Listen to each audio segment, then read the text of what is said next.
Ok. Vocês estão vendo, né? Quando estiverem vendo, me avisem, por favor, alguém. Não, não está. A apresentação não está, não. Tá. Agora Sim. sim. Agora sim, mas não Foi? está. Ah, ok, beleza. Foi. Tá. Tô. Perfeito. Tudo de acordo, então. Qualquer instabilidade, Paulo, você pode me interromper, tá? Qualquer pessoa, na verdade, pode me interromper, mas qualquer instabilidade, Ok. fica à vontade. Então, para quem não me conhece, prazer, sou Júlia. Sou recém-formada na UFRJ, fiz administração, e esse é o meu tema, minha temática e minha conclusão de curso, meu trabalho de conclusão de curso, sobre imprevisibilidade e incerteza como a essência da experiência de empreendedoras de periferia, vindas todas por conexões da ONG Asplande, e a orientação desse trabalho foi feita pela professora Rita Afonso, que está aqui hoje, e a coorientação pela Poliana Silva, que também está aqui hoje. Então, vou iniciar. Muito obrigada pela presença, muito obrigada pela Splend por ceder esse espaço e obrigada a todos por esse momentinho também, que eu sei que 2 horas de sexta é um excelente horário. Qual que foi a motivação desse estudo, né? O primeiro foi o empreendedorismo no Brasil, em um geral. Por quê? Eu acho que o empreendedorismo, no geral, ele sempre esteve muito presente na minha vida. Os meus pais foram empreendedores, a minha família é toda empreendedora. Então, de alguma maneira, sempre esteve essa temática é, presente na minha vida. E, para além disso, para além de estar presente, eu nunca tive tanto interesse em participar, em ser empreendedora, mas sempre tive a curiosidade e o ímpeto de estudar e analisar e ter uma curiosidade sequer. Não é à toa que eu fiz administração.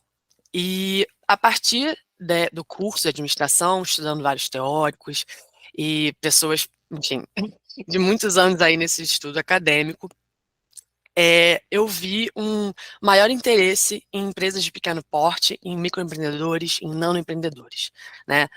Pessoas que estavam mais sozinhas ou com poucas pessoas ali para começar os seus empreendimentos.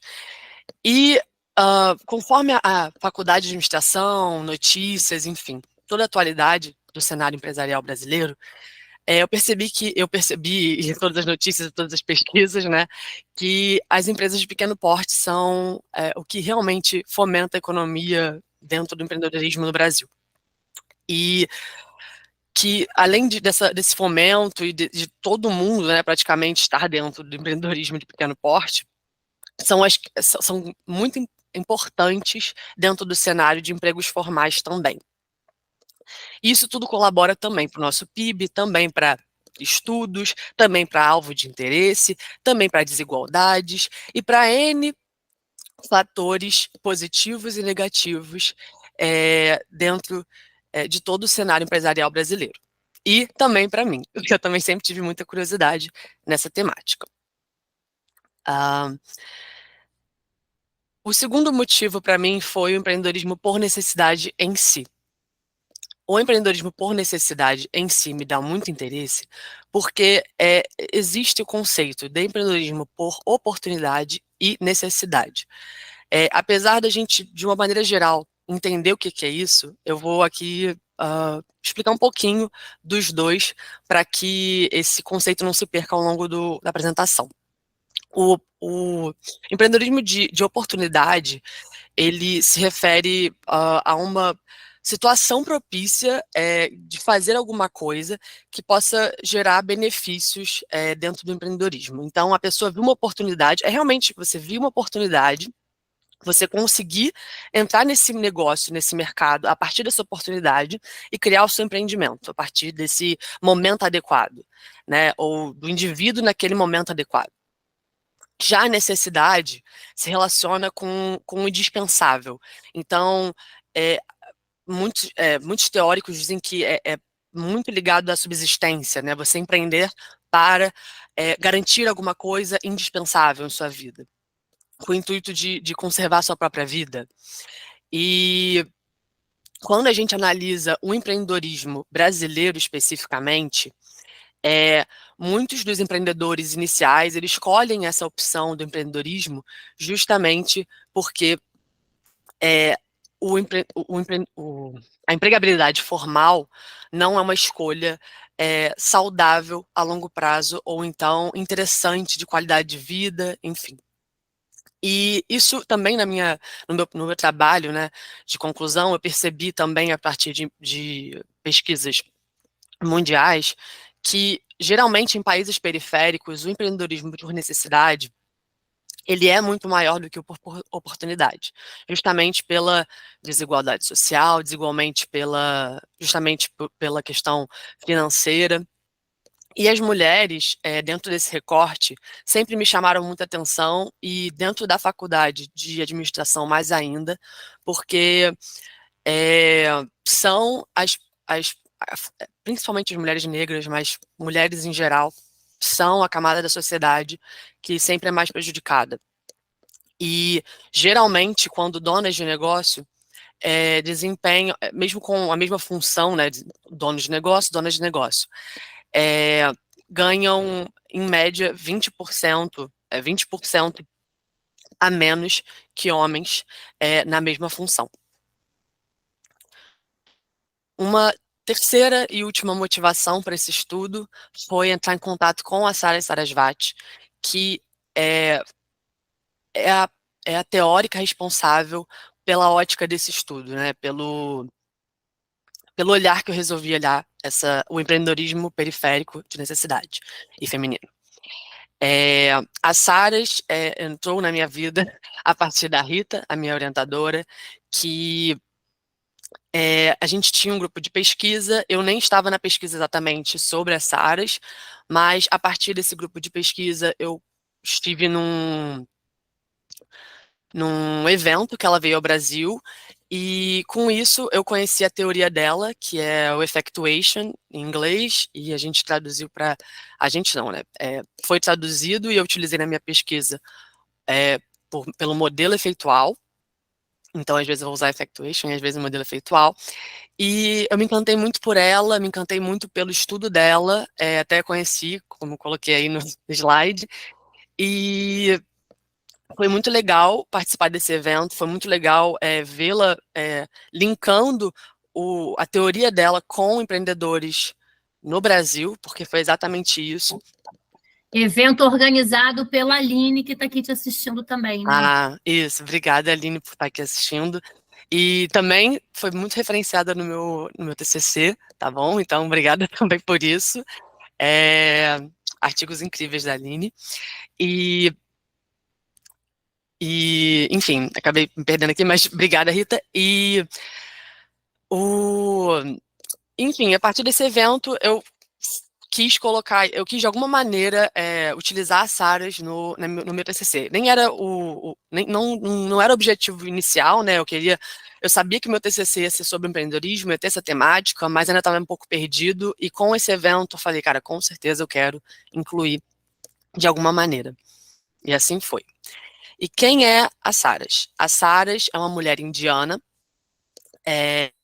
Ela diz, né, nos seus artigos, que ela sempre foi de uma classe média baixa, dentro do recorte da Índia, e ela não teve um acesso inicial a estudo, à faculdade, ao ensino superior com facilidade.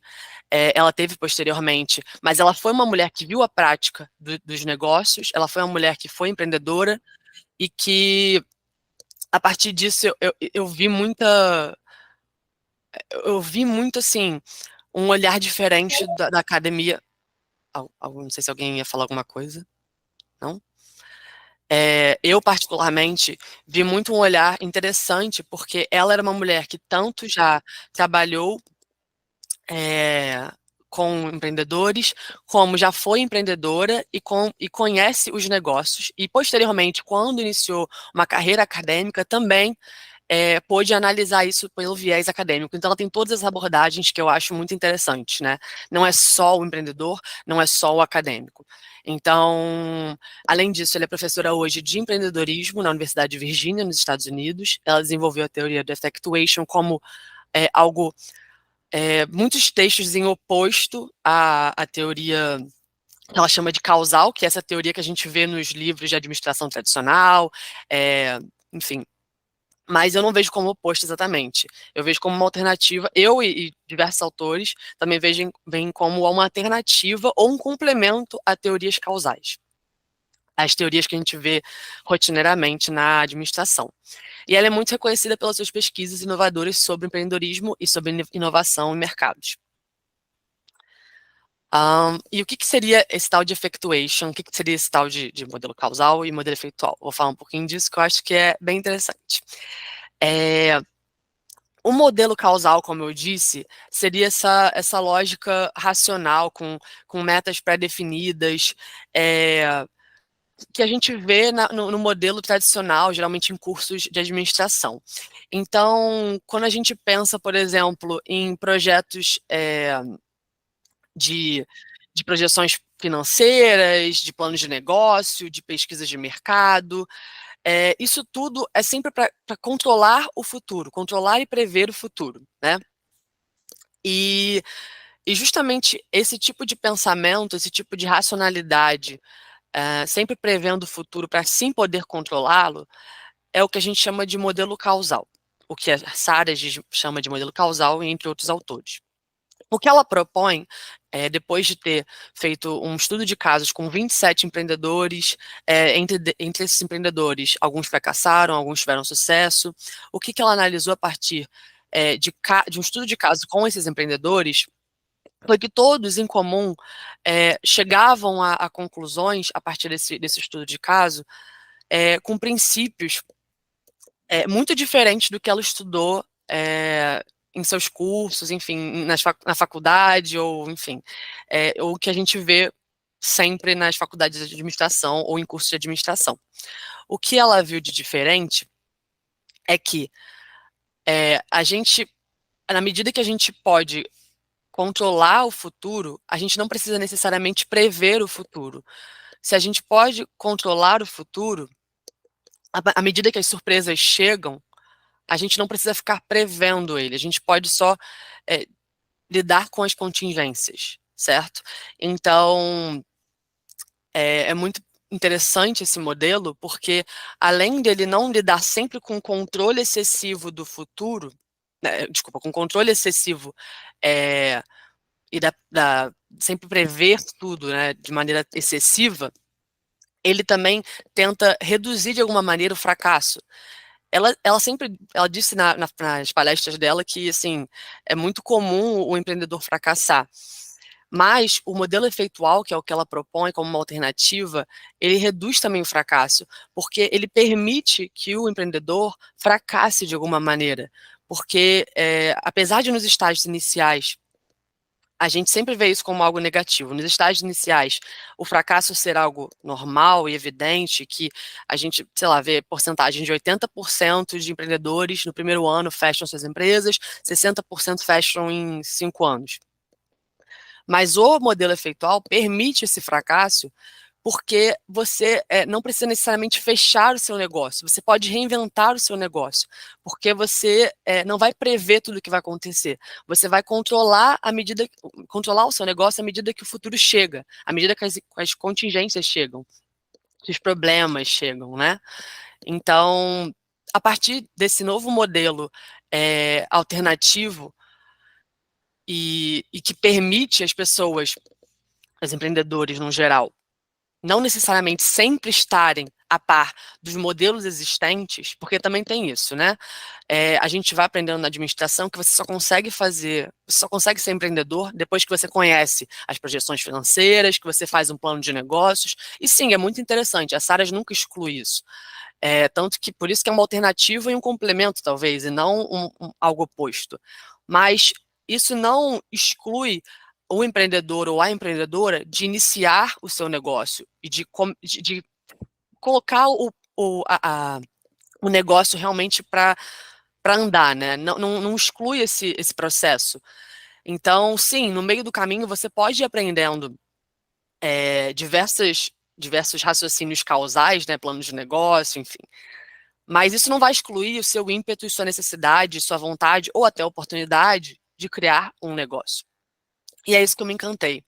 E a partir disso, eu escolhi esse estudo e escolhi necessariamente que fosse periférico e que fosse de mulheres, porque para mim faz muito sentido estudar o que, de alguma maneira, não está tanto em evidência, né, como grandes negócios, sei lá, Apple, né, ou Microsoft, enfim.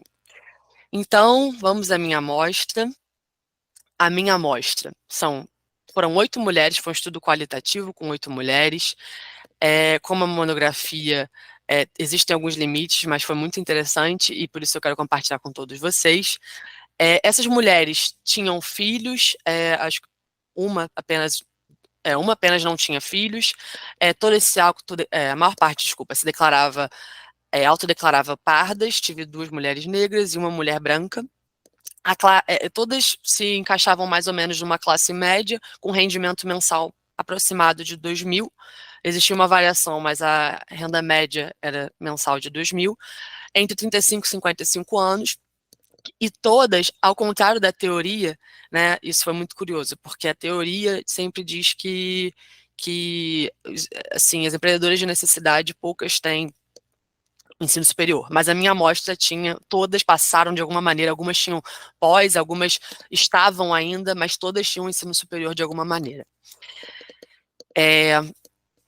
Então, as suas principais influências eram suas mães, avós, muito engraçado que, assim, a maior parte falava de mulheres. Muitas citavam mulheres do terceiro setor, celebridades que, de alguma maneira, ascenderam e alcançaram uma mobilidade social com o empreendedorismo. Então, tinha uma história próxima delas, mas agora estavam numa mobilidade social bem distinta, então tinha uma inspiração nessas mulheres. E muitas viam a mãe e a avó justamente por serem mulheres que não necessariamente criaram um negócio, mas tinham traços que as fizeram ter esse raciocínio e essa lógica de se movimentarem e de se valorizarem. Então, isso é muito legal. Então, vou explicar um pouco dos princípios efeituais, mostrando um pouco esse estudo com essas mulheres. O primeiro princípio que eu quero trazer é o pássaro na mão. O que a Saras nos traz com esse princípio? Que é um princípio que diz, né, que as ações são guiadas pelos meios. Então, olhe os recursos que estão ao seu redor, né? Quem é você, o que você sabe, quem você conhece. O foco é criar alguma coisa nova, com todos os recursos disponíveis ao seu redor, ao invés de seguir um caminho talvez causal que vai te direcionar para atingir objetivos específicos, né? Criar objetivos específicos. Antes de criar os seus objetivos específicos, por que você não olha o que você tem ao seu redor? Então, muitas dessas mulheres, aqui eu coloco uma fala delas, eu não vou ficar lendo, mas assim, eu quis colocar algumas falas. Então, muitas dessas mulheres falavam justamente isso. O que eu sei fazer bem, né? O que eu pensei para criar esse negócio. O que eu sei fazer bem? Sei fazer um brigadeiro muito bom. A minha vizinha sempre elogiou meu brigadeiro. A minha vizinha sempre falou que eu sei fazer um bolo muito bem. Ou não, eu costuro desde cedo, eu tricoto desde cedo. A minha avó me ensinou a tricotar, enfim. Então, a partir das minhas skills, né, que é o que o mundo corporativo diz muito, a partir das minhas habilidades, eu vou criar o meu negócio, ou eu vou, pelo menos, iniciar alguma coisa, porque não necessariamente todas as mulheres tinham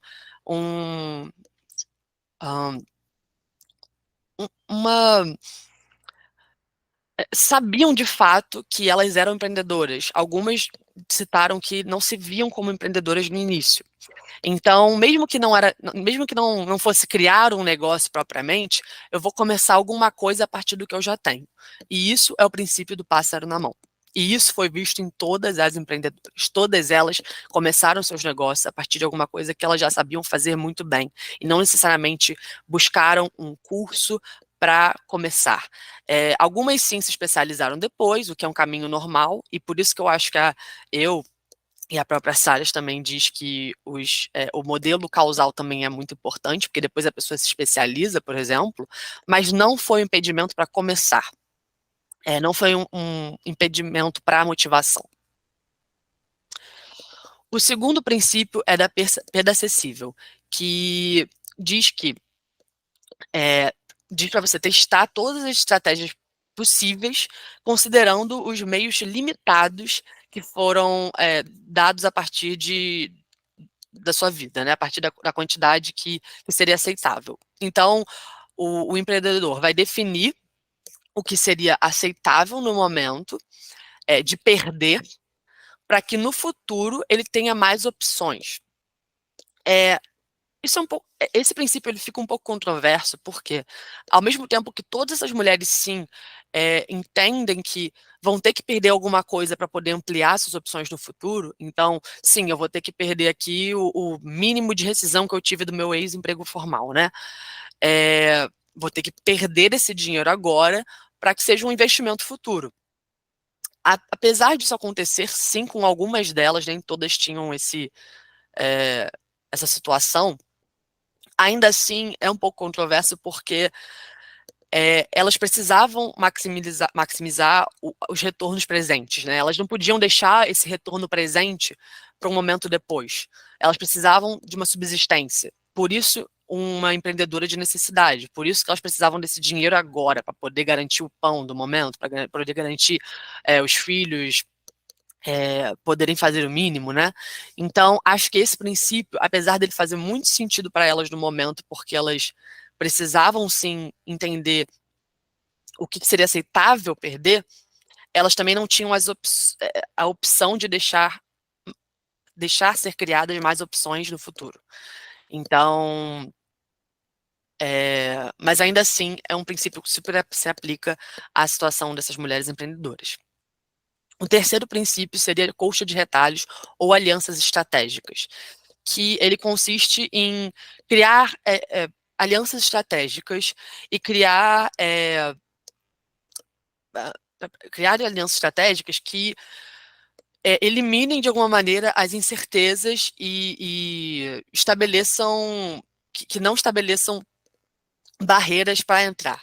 Então, se de alguma maneira seriam os stakeholders, né, dentro da administração formal. Seriam as pessoas que vão agregar ao seu negócio, mas que você já as tem no seu caminho, no seu agora ou no seu caminho. Então, agregar essas pessoas. Essas mulheres, elas sempre citavam muito que, de alguma forma, elas eram sozinhas, né? E por que eu digo de alguma forma? Porque não necessariamente elas estavam sozinhas sempre, mas talvez o início eram sozinhas e depois elas foram agregando pessoas a elas mesmas e não necessariamente ao negócio. Então, não é que quando eu as entrevistei, elas estavam com 3 funcionários, não.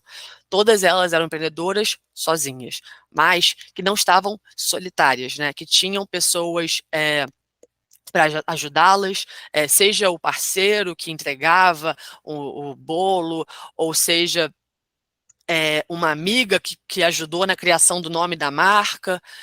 Teve um relato muito lindo de uma empreendedora que foi tentar vender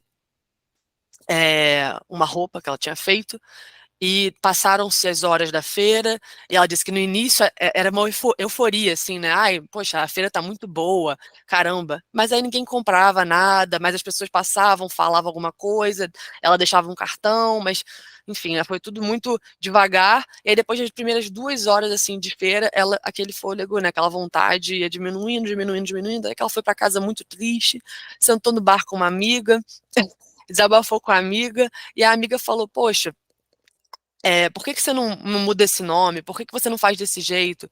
Enfim, por que você não faz essa mudança? Esse tipo de aliança apesar de não ser diretamente ligado ao negócio, né, vai trabalhar com ela? Não foi trabalhar com ela, mas, poxa, fez alterações ali para ela, fez sugestões ali para ela que maximizaram, desculpa, não consigo falar essa palavra, no futuro, e ajudaram depois a ter uma outra visão de negócio. Então, esse tipo de papel, né, dessa colcha de retalhos, muitas mulheres citaram a parceiros, amigos, mas principalmente as instituições não governamentais. Eu sei que esse recorte de mulheres, todas vieram da ONG Asplande, mas isso foi muito curioso, que todas citavam muito as instituições não governamentais, que, como diz esse relato que está na tela, olhavam muito para elas, olhavam muito para o microempreendedor e faziam alcançar um outro patamar de aparato emocional e até de pegar na mão mesmo e fazer, vamos fazer daqui o seu fluxo de caixa, né? Então, isso foi muito legal. E, além disso, muitas delas também citaram que essas alianças estratégicas, principalmente do terceiro setor, faziam muitas vezes o trabalho que elas esperavam que uma empresa ou que um governo pudesse fazer para elas, ou proporcionar para elas de alguma maneira. Então, esse olhar do micro, do pequeno, do periférico, principalmente, é algo que as organizações não governamentais tiveram como uma aliança estratégica. E isso foi muito legal, porque eu zero esperava que fosse vir como uma fala, e veio muito. O quarto princípio é a limonada, que, como diz o ditado, quando a vida te dá limões, faça limonadas. Então, você terá muitas surpresas, então trabalhe com elas. Acho que a maior eventualidade, assim, na verdade, o que eu vejo? A eventualidade da empreendedora, da microempreendedora, né, de necessidade periférica, mulher, sempre é o negócio inteiro, né? Então, as eventualidades vão aparecer a qualquer momento, a todo custo. Na verdade, elas começaram de eventualidade. Elas começaram de um emprego formal, que veio a uma demissão, ou que elas escolheram de alguma maneira sair porque estava sufocante e não dava mais e ganhava muito pouco. Então, de alguma maneira, a eventualidade está presente ao redor, né? Sempre. Mas eu acho que a maior eventualidade que veio nesse estudo foi o coronavírus, talvez pelo recorte do tempo também, né, que todas essas mulheres tinham, desculpa, 2 anos mais ou menos, então esse estudo foi feito esse ano, então calhou também do coronavírus ser uma questão muito grande, que desencadeou uma série de eventos, porque quando a gente olha um recorte de periferia, todo mundo, obviamente, passou por questões financeiras, eu acho, né? Ou muitas pessoas, mas acho que no recorte periférico, principalmente, todas essas mulheres tiveram alguma questão de demissão no emprego formal, ou uma oscilação financeira no emprego que elas tinham principal, e que, de repente, esse novo negócio veio a partir dessa eventualidade, ou ainda, mesmo que já existisse esse negócio, teve uma oscilação muito grande que elas tiveram que lidar. E todas lidaram muito bem, porque todas, enfim, estiveram comigo, né, na entrevista, então foi um sucesso de alguma maneira, apesar de um evento péssimo, horrível, elas conseguiram ultrapassar com algum tipo de sucesso e enfim, todas com muito olhar de não naturalidade, porque todas mencionaram o sofrimento, a dor, mas de que, assim, não impediu de continuar, né?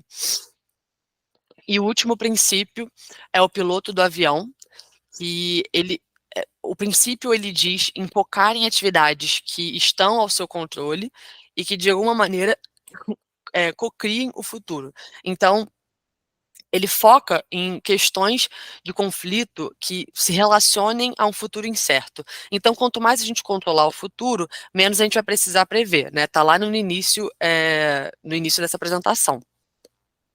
Todas essas mulheres dizem que, apesar de algumas já conhecerem o mercado minimamente, por exemplo, tem uma loja de brigadeiros. Eu já vi uma outra loja de brigadeiros na minha cidade, claro, mas eu não sei ali a porcentagem de taxa de sucesso, taxa de, enfim, do negócio brigadeiro, né? Apesar de todas já sentirem um pouco o negócio naturalmente, a partir da construção dos seus empreendimentos, que elas começaram a adaptar, a mudar, a construir. A Sara Sarasvati diz muito que o effectuation, o modelo efeitual, ele é construtivista. Ele adapta o que tem, o que está à sua disposição. Então, essas duas falas foram, assim, apesar de serem de duas pessoas diferentes, foram ditas por várias também, que você sente o mercado, que você vai vendo que vai dando certo, se não deu certo, tira, que, enfim, se deu muito certo, duplica.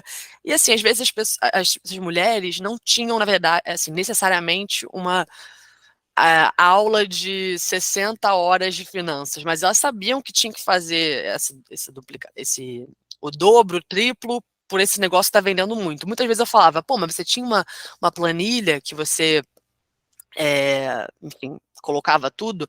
Não, que planilha. Eu até falava, que planilha? Planilha. A gente fazia no rabisco mesmo, e depois das ao Paulinho, aí Paulinho falava muito de você, a gente começou a fazer uma planilha e tal, mas não necessariamente, eu pelo menos disse muito que não necessariamente fazer tudo no rabisco fosse algo negativo.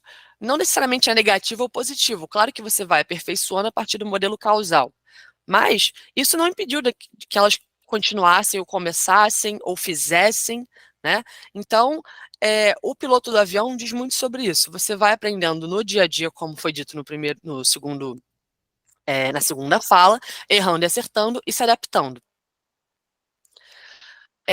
Bom, quanto aos princípios de effectuation, né, do modelo efeitual, foram-se todos, mas eu queria também passar alguns desafios que eu acho que essa pesquisa compilou e foram bem interessantes. O primeiro desafio maior foi a sobrecarga de trabalho que elas enfrentam durante o percurso empreendedor. Então, muitas falavam de empreender sozinha, apesar da gente ter ali a colcha de retalhos, as alianças estratégicas muito presentes para todas, ainda assim elas viam como um grande desafio a sobrecarga de empreender sozinho. Então, às vezes tinha ali o apoio do marido, eu percebia muito isso também, que aquelas que tinham apoio do marido, com os filhos, ou então um parceiro ou uma amiga, que seja, conseguiam manter um nível maior ali do emocional. Aquelas que não tinham apoio de ninguém, com certeza, a partir desse estudo foi visto que tinham maior dificuldades, porque se sentiam muito sobrecarregadas, óbvio. Isso é uma conta de somar, né? Você com muita coisa sozinha acaba não conseguindo dar conta.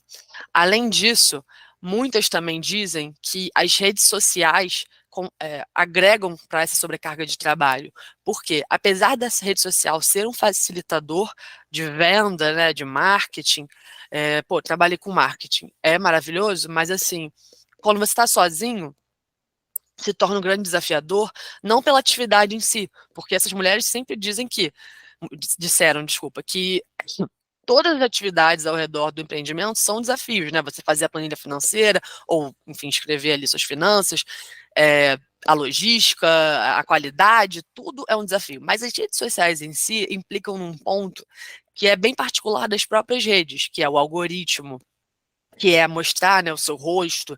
Isso tudo tira um tempo, né? Dificulta a gestão do tempo. Então, muitas disseram que tinham muita ansiedade, chegaram a ter uma questão de depressão, porque não conseguiam lidar com as redes sociais, ainda mais na questão do coronavírus também, né? Todo mundo ali num momento muito difícil. Muitas diziam, como é que eu vou vender bolo, falar do meu bolo que é maravilhoso, e sei lá, tem gente passando fome do meu lado, enfim. Então, era uma questão muito dual. E concomitantemente à questão da sobrecarga de trabalho, eu quis colocar em outro ponto, porque eu acho que é muito particular e muito necessário de separar, que foi a sobrecarga materna. Como eu disse, apenas uma mulher não tinha filhos na minha amostra, e então, assim, foi quase que unânime que todas diziam que foi muito difícil conseguir lidar com os negócios com seus filhos ao redor, né?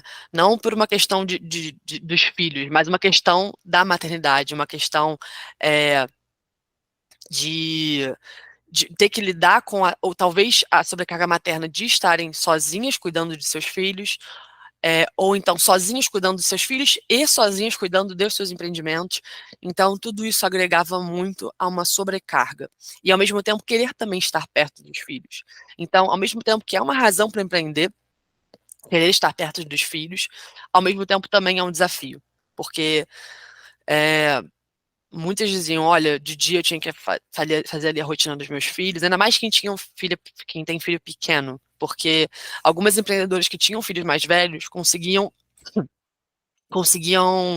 ter uma rotina mais estabelecida, né? E conseguiam manter mais um negócio girando. Aquelas que tinham filhos pequenos tinham maior dificuldade justamente pela sobrecarga de estarem ali o dia a dia e ainda à noite ter que fazer um duplo turno, né? De uma tripla jornada, enfim, de à noite fazer seus bolos, seus doces, suas costuras, enfim. Só vou voltar aqui porque eu esqueci de um ponto. Uma outra coisa também que é muito importante de dizer sobre a carga materna é que muitas dessas mulheres viam como um desafio tanto na trajetória empreendedora quanto também quando estavam empreendendo, desculpa, quando eram CLT, né? Quando estavam no empregos formais. Então, justamente a sobrecarga materna se torna um desafio e também se torna uma razão de empreender.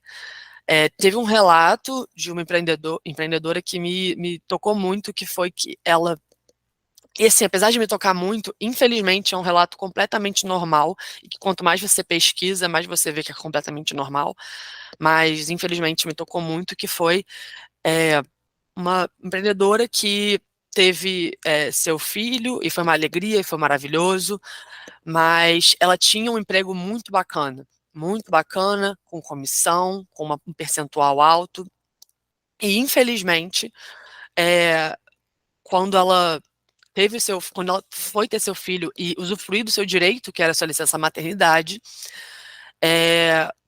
um dos seus chefes não gostou muito dessa notícia, né? Enfim, não aceitou muito bem a notícia dela ter filho. E aí ela mesma optou por uma sobrecarga absurda emocional e psicológica de não usufruir da licença maternidade, que era de seu direito. E com 30 dias ela foi direto para o seu emprego e o seu chefe permitiu. E isso foi muito desgastante para ela, não pela obviedade de você voltar com 30 dias, mas também porque depois, em menos de um ano, ela foi substituída rapidamente por um homem na mesma tarefa que ela. Então, isso foi muito triste, muito ruim, e esse relato me tocou muito porque conversa diretamente com as pesquisas, né? Eu trago uma pesquisa da Getúlio Vargas, que revelou que 5% das trabalhadoras são dispensadas, aumentando para 15% no sexto mês, e chegando a 48%, chegando a 48% um ano após o retorno ao trabalho. Então, a pesquisa aí vendo a realidade, infelizmente. E depois ela foi procurar o empreendedorismo para conseguir estar perto dos filhos, mas também relatou que é uma dificuldade. E vamos agora ao papel da Asplund em si, da ONG Asplund, né? Que foi a ONG que me trouxe essas empreendedoras maravilhosas. A Asplund, na verdade, todo o terceiro setor, mas eu quis dar um ponto maior à Asplund, porque a Asplund teve um lugar não apenas de trazer conhecimento causal, né? Conhecimento de ferramentas, conhecimento de um aparato, com workshops, palestras, que não é pouca coisa, né? É maravilhoso, mas também trouxe um aparato emocional a essas mulheres. Muitas dizem de abrir a mente, muitas dizem de se valorizar mais. Como eu disse, a pergunta que eu fazia, das perguntas do meu questionário eram: você se via como empreendedora? Aí elas respondiam, e depois eu perguntava, a partir de quando que você se via como empreendedora? Acho que quase todas, acho que foram, na verdade, 7 que responderam que após a Asplund, que eu comecei a me ver como empreendedora. Eu perguntava, por quê? Bom, Porque a Splend trouxe uma parte emocional de me mostrar, olha, você é empreendedora, você faz tudo sozinha, você tem que precificar sim o momento que você está recebendo um produto no atendimento, que você está entregando o produto, você tem que colocar uma taxa de entrega, né? Muitas delas diziam que, não vou botar na taxa de entrega porque senão não vou vender, sei lá. Então, a Splend trouxe muito esse olhar de você é uma empreendedora, você precisa valorizar o seu próprio trabalho e precificar. Valorizar é precificar no mundo capitalista, né? Então, eu quis colocar a Splend especificamente porque muitas viam também uma rede de negócios. Então, eu falei com muitas que diziam, a Splend não necessariamente me trouxe conhecimento causal, mas me trouxe um conhecimento de conhecer outras pessoas que faziam a mesma coisa que eu. Então a gente foi lá e trocou figurinha. Eu mesma aprendi um negócio num curso que eu fiz ano passado e passei para essa pessoa. Então, realmente uma rede de negócio. Ainda mais na pandemia, que ninguém falava, ninguém podia fazer feira, né? Muitas dessas mulheres trabalham com feiras, então o papel da Splend foi justamente essa rede emocional e essa rede de conhecimento e troca. Além também das consultorias em questão causal, né, em questão de ferramentas de negócio. Algumas conclusões que eu queria trazer desse estudo. A primeira, muito óbvia e puxando muito com o último slide, é o papel do terceiro setor. Eu sou uma entusiasta do terceiro setor, então desculpa se eu estiver puxando uma sardinha, mas eu realmente coloquei no meu TCC isso, que todas citavam muitas organizações do terceiro setor como essenciais para o seu crescimento pessoal. Então, eu anotei algumas ainda da Splend, que é a Gastromotiva, Josefinas, o Fundo Mano a Mano, Mimos, Ubuntu, desculpa se estiver pronunciando errado, Sou Criativa e a própria Splend. E muitas outras, mas principalmente essas foram citadas e trouxeram muitos frutos para essas mulheres. Então, de alguma maneira, a organização não governamental traz esse lugar de, como uma empreendedora disse, de olhar o micro, o nano, o periférico, né, lugares que talvez o governo não acesse ou empresas não acessem. Não entrarei aqui nesse debate, mas estou mostrando apenas esse olhar, né, que elas se sentem acolhidas por essas organizações. E a partir desse estudo, a conclusão também foi que, apesar de uma imprevisibilidade e incerteza na vida dessas mulheres, todas veem que as soluções que elas mesmas traziam, né, com as suas próprias vidas, com as suas próprias trajetórias, com o modelo efeitual, que depois elas viram que elas, né, estavam dentro do modelo efeitual, de alguma maneira, todas essas soluções que elas traziam não eram 100% fracasso, né? Não eram sempre resultado de fracasso. Então, a imprevisibilidade e incerteza é uma essência nessa trajetória, sim, por uma motivação talvez triste ou inoportuna, né? De desigualdade ou de sobrecarga materna ou de uma má aplicabilidade de leis, enfim, de maternidade, ou até de uma insegurança financeira, de fato, mas que essa imprevisibilidade e incerteza não foi algo que impediu essas mulheres de começarem os seus negócios e de alguma maneira, verem que elas têm um valor para começarem os seus negócios, né? Pode não ser tão consciente, né? A Splend, por exemplo, trouxe muito essa consciência, mas elas sabiam em algum lugar, senão elas não teriam começado, né? Ou até aquelas que não sabiam ou diziam, ai, cara, não sei mesmo se é gostoso o meu brigadeiro, sei lá. Enfim, não sei se a minha roupa é bonita, sei lá. De alguma maneira colocaram ali a cara a tapa porque precisavam dessa subsistência. Então, a imprevisibilidade e incerteza não necessariamente é positiva, mas necessariamente não, né? Não é positiva, mas trouxe frutos positivos para essas mulheres que naquele momento era a solução que elas precisavam. Então, o trabalho de rede também trouxe muito essa oportunidade de negócio que elas precisavam e queriam, enfim, às vezes não viam. Então, como eu disse anteriormente, muitas mulheres às vezes trocavam figurinhas e viam outras oportunidades dentro dos seus próprios negócios. Por exemplo, vou criar um cardápio que a minha amiga lá da Splend me disse para eu fazer. Então, apesar de não ter um embasamento teórico, né, apesar de não ter se formado em administração ou feito um curso de empreendimento, empreendedorismo, essas mulheres, apesar de não ter um conhecimento técnico de metodologias de negócios causais, a imprevisibilidade e incerteza foi geradora de sucesso para esses negócios. E muitas delas hoje buscam métodos causais, cursos, certificações, justamente pela trajetória que elas mesmas não veem que são vitoriosas. Então, muitas vezes eu falava, pô, mas você, cara, se você está hoje fazendo aí um curso do Sebrae, não sei, é porque você de alguma maneira começou isso tudo, né? Ah, bom, enfim. Então, assim, realmente é algo que eu queria deixar muito em evidência no meu trabalho, que não é para romantizar ou valorizar o não acesso a estudo ou metodologias de negócio. Sim, seria ótimo se todas tivessem já desde o início acesso a esses estudos, mas não por isso não podemos valorizar o ímpeto de começar, certo? Então, só vou ler um pequeno trecho da minha monografia, que é: a imprevisibilidade e incerteza converte-se em encorajamento e incentivo para iniciarem seus empreendimentos, mesmo que o sentimento de instabilidade persista durante o processo. Muito obrigada, e se alguém tiver perguntas ou dúvidas... Tem a Rita e a Renata com a mãozinha levantada. Opa, por favor. Renata, pode falar, Renata? Boa tarde para todas.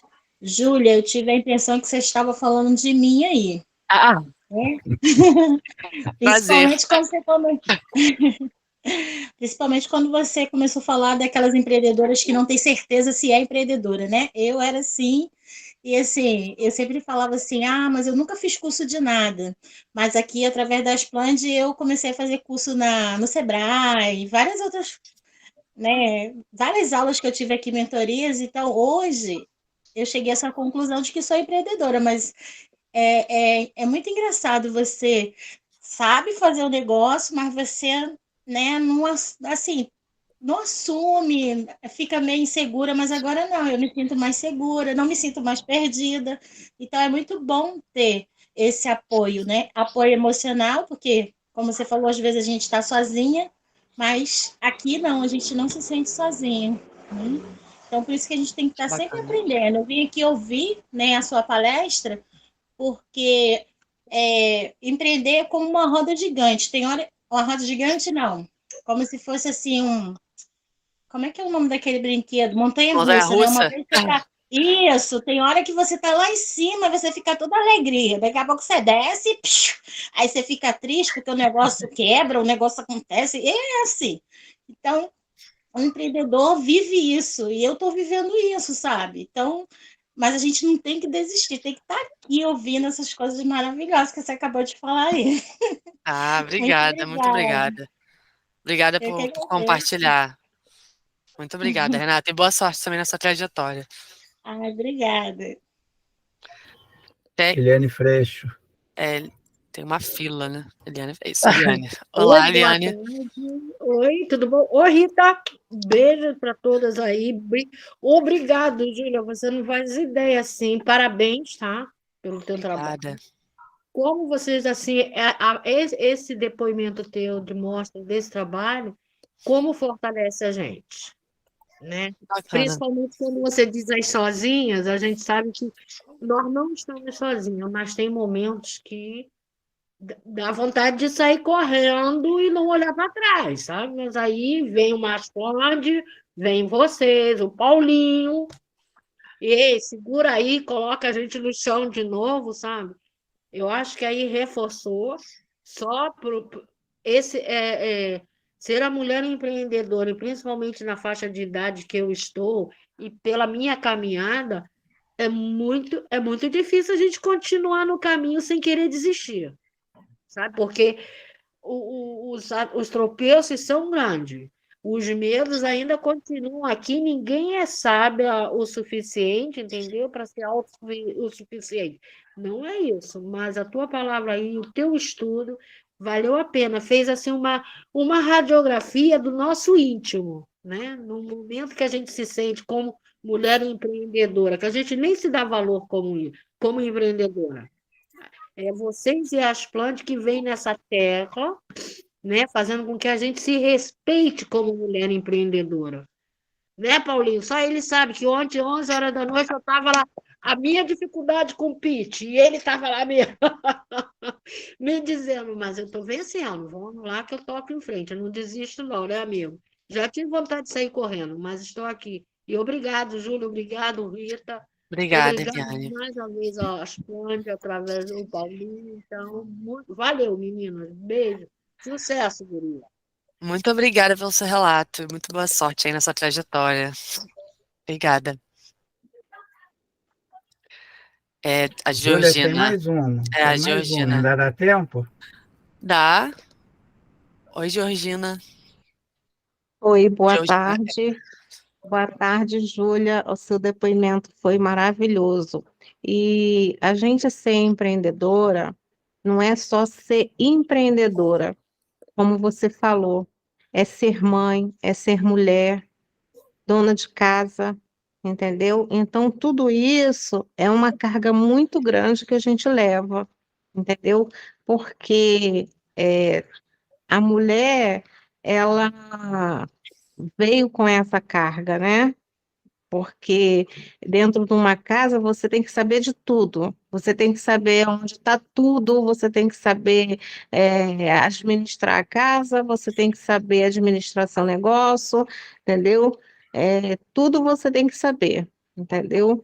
E porque se você não souber administrar uma casa, você não sabe administrar o seu negócio, entendeu?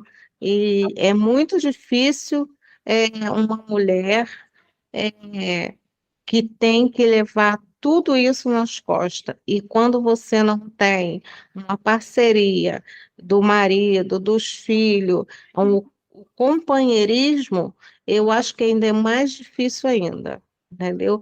Mas quando você tem um companheirismo do marido, companheirismo dos filhos, fica mais fácil de você levar. E os atropeços, todos nós, não tem o pequeno, não tem o grande, tem muitas firmas grandes aí que está afundando, porque, infelizmente, o país, vou dizer assim, o país está numa crise muito ruim. Não é só para nós que somos pequenos, não. Para os grandes também, tá? Então, nós temos que fazer igual bombolê, saber rebolar. Se não souber rebolar, não sabe levar, Isso aí. entendeu? Então, essa palestra que você deu foi muito boa, porque deu uma visibilidade muito grande para as empreendedoras pequenas, como nós, entendeu? Meus Obrigada. parabéns e meus parabéns por você também ter passado aí para a sua faculdade lá fora, que você seja Obrigada. muito feliz. Muito Obrigada aí. obrigada. Obrigada, muito obrigada e boa trajetória para você também. Muito obrigada mesmo. Dá tempo de mais uma aí que tá levantada.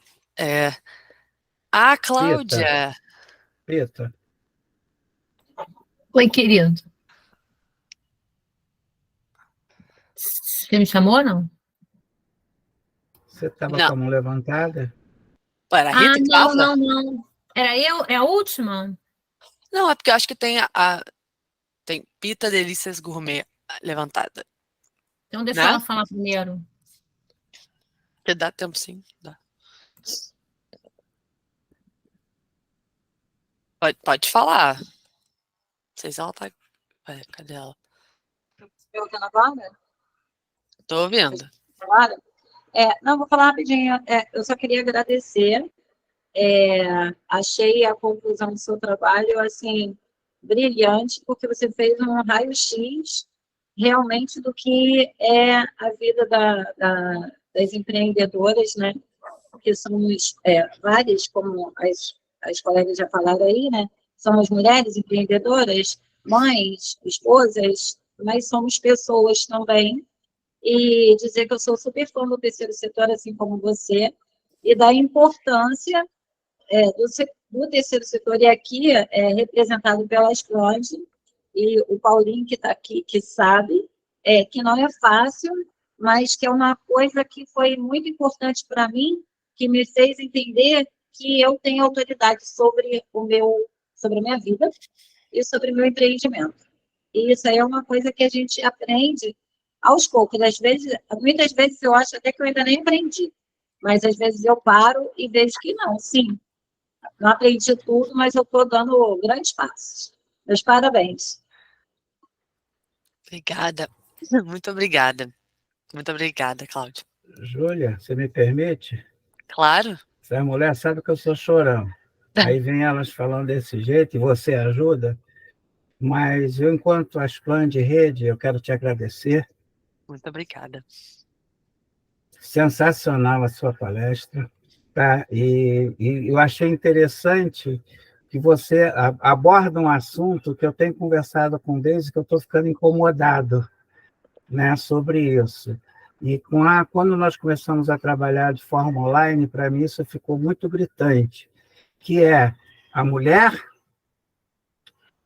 é a maestra, que ela tem que, com a batuta dela, botar em sintonia todos os instrumentos, ou seja, mulher, mãe, esposa, cozinheira, dona de casa, empreendedora e gestora do seu negócio. Se a gente for, a gente vai encontrar mais coisas. E isso tem que estar muito bem alinhado para que elas consigam crescer mais e mais. Adorei mesmo a sua palestra. Parabéns. Obrigada, Paulinho. E nós, da Rede Asplande, agradecemos. Eu não posso deixar só de falar uma coisa. Normalmente, sempre ao final, a gente tem mania de fazer a foto.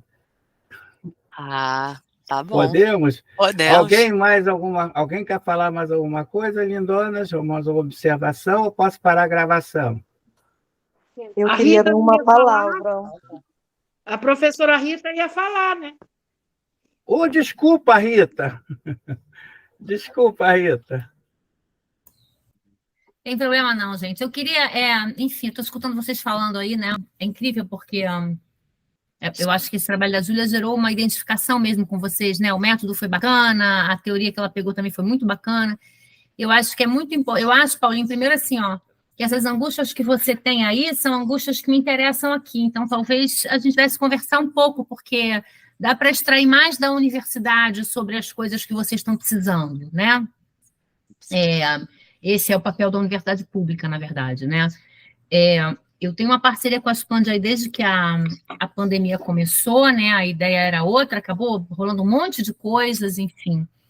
Então, assim, era mais para falar mesmo, escutando vocês aqui, que eu ainda fiquei pensando que além disso tudo aí, Paulinho, que você falou que as mulheres têm que fazer, né? 6, 7, 8 papéis, às vezes a gente ainda tem que se fingir um pouco de menos, porque muitas vezes os nossos companheiros se aborrecem muito com o nosso sucesso, né? Isso Sim. É um negócio muito impressionante. A gente está passando por um momento muito difícil, eu acho, na sociedade, em que os papéis estão se movendo muito e a gente ainda não aprendeu a lidar com eles. A gente não, né, mulheres? Eu acho que os homens, a maioria deles estão com muita dificuldade de lidar com esses papéis se movendo, né? Porque estão perdendo alguns privilégios, enfim. Então, o trabalho da Júlia foi muito oportuno, né? Eu estou muito feliz de ver o resultado. A Júlia está falando aqui, vai falar numa pós-graduação lá na PUC de Minas na terça-feira. O trabalho dela realmente eu acho que é um trabalho importante, né?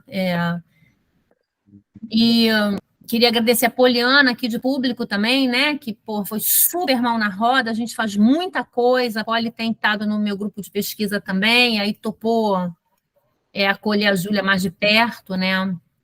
Então, também foi bacana. E agradecer, assim, publicamente a Asplande, porque desde que eu conheci a Asplande, assim, tem dado muito sentido para as coisas que eu estudava, para as coisas que eu tenho interesse, para as coisas que eu estou fazendo, né? Então, enfim, que essa parceria seja longa. Obrigada. Obrigado, continuamos sim.